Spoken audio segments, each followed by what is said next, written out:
Hi everyone, today I'm not at my usual place again because I wanted to give your prompt updates on the new ABSD cooling measures. Okay, so let's start. Okay, so if there's anything wrong with the audio and stuff, please just bear with me. Okay, let's first start with what are the new cooling measures. So this is just for Singapore lah. So is it still worth it to buy a residential property for investment? Okay, if you hear a very loud buffering sound, please bear with me. My computer is taking off. I don't know why. Okay, so here goes.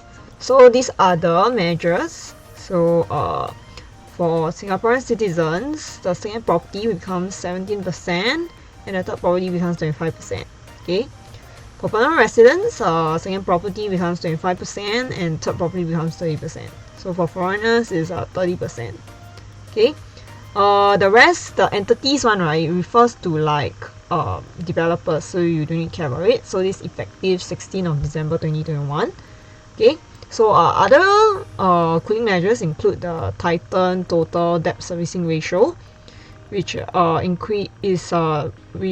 is lowered from 60% to 55%. So what does TDS mean? It means that the total monthly debt repayments over the gross monthly income, right, now can only be 55%. Okay, so yeah. Okay, then this one, the other one affects HDB 90% loan to value ratio. Okay, but because I will be only discussing private property as a investment, so number 3 doesn't really affect us. Okay, so the Titan TDSR will definitely reduce the leveraging effect of property investments. Okay, so first let's study the structure in Singapore. So the rental yield in Singapore usually is how much, Okay, so to get gross rental yield, right, usually you will divide the annual rental income by the property price, so exclude ABSD, stamp duty, all this. This is how it's calculated in Singapore for gross rental yield. So usually multiply by 100, and then SG Singapore is about 3.3% for gross rental yield, according to my research. Okay, for the net rental yield, you need to add the cost of interest into the, the annual rental income minus cost of interest minus maintenance minus property taxes, so forth. So after that, the net rental yield annually, right, becomes only 2.3%.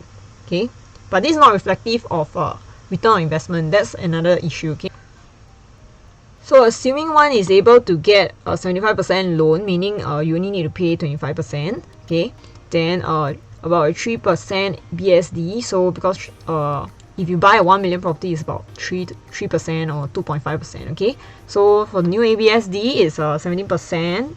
Or 25 or 30 so depending on which property it is for you, whether it's a Singaporean or a PR or foreigner. Okay, so with a property of 1 million, right, the total capital outlay will be about 450k. Okay, so 25% plus 3% plus 17%, so it's about 45% on the 1 million. So the capital outlay will be about 450k for this.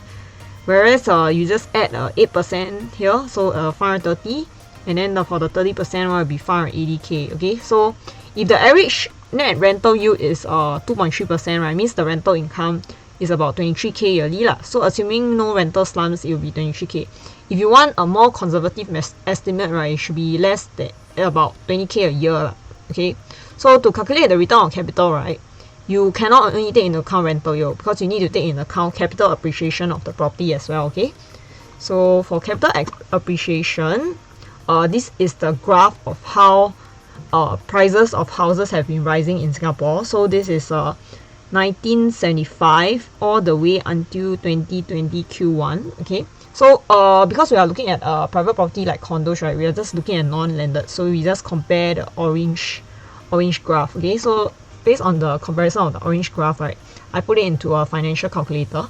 So the capital appreciation is expected to be 6% yearly on the property purchase price. Okay, so 6% yearly on 1 million is 60,000 Okay, so if you look at this net ROI, right, with rental and capital appreciation, so assuming they are really able to get the 75% loan, everything, okay, So if you calculate, it will be about 13% to 17% of ROI on property.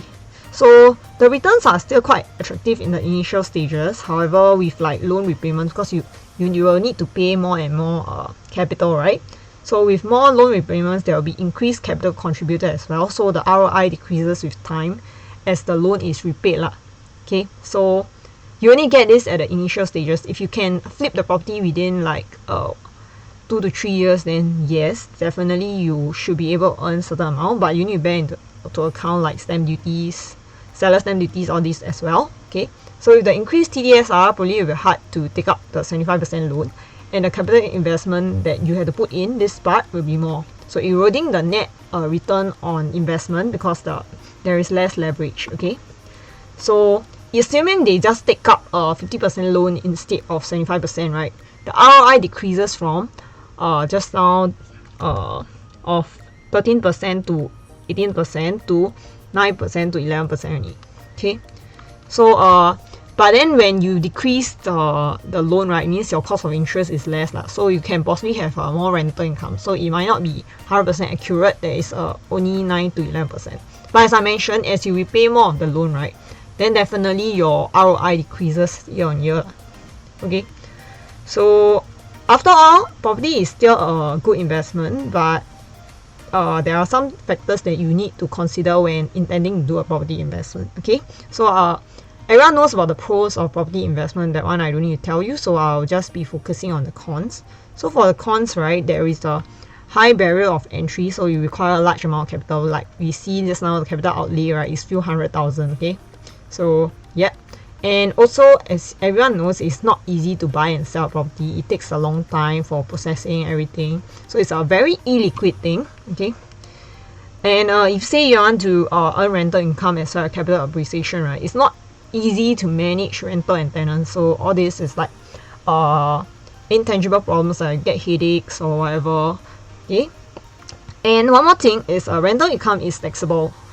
So if it's taxable, right, if you're trying to do a supplementary retirement scheme, right, it can affect your SRS withdrawal. So let's say you're withdrawing income for a lifetime, right, then you will never get to enjoy the tax-free withdrawals from SRS. Okay, so there are also hidden problems associated with property, like before you buy a property, the property looks nice, right, but actually like you view it during the day, but actually at night looks very different, that kind of thing.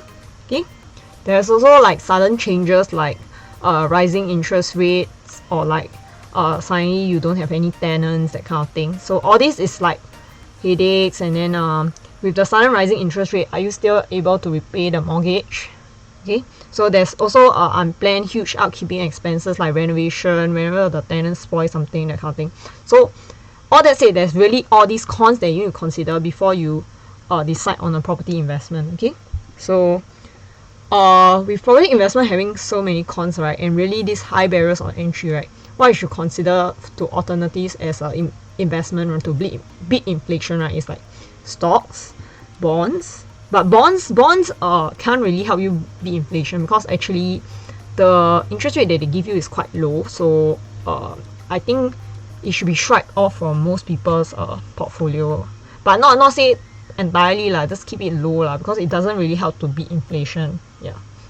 Okay, then mutual funds or investment linked plans, exchange traded funds, real estate investment trust. So you don't need to take the risk of defaulting on the loan yourself. You just invest in a trust instead.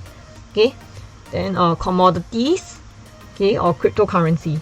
Okay, so these are the alternatives to residential property investments. Okay, yeah, so I've come to the end of this part. And then, yep, so with all that said, the new cooling measures still makes property an attractive investment. So it's attractive, but it also has a very high risk. And I know most people think that because it's a tangible thing, right, it is low risk, but it's not really as low risk as everyone thinks. So with all these considerations in mind, right, then you make your decision. Okay, personally for me, right, properties are too high of a barrier of entry, and I would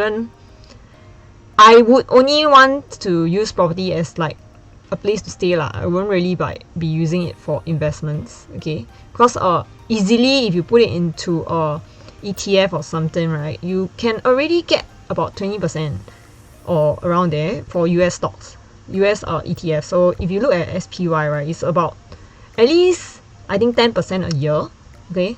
So I don't see the difference with like getting into property investments and then taking this illiquidity risk and a lot of other headaches lah, like all the tenancy, that kind of thing.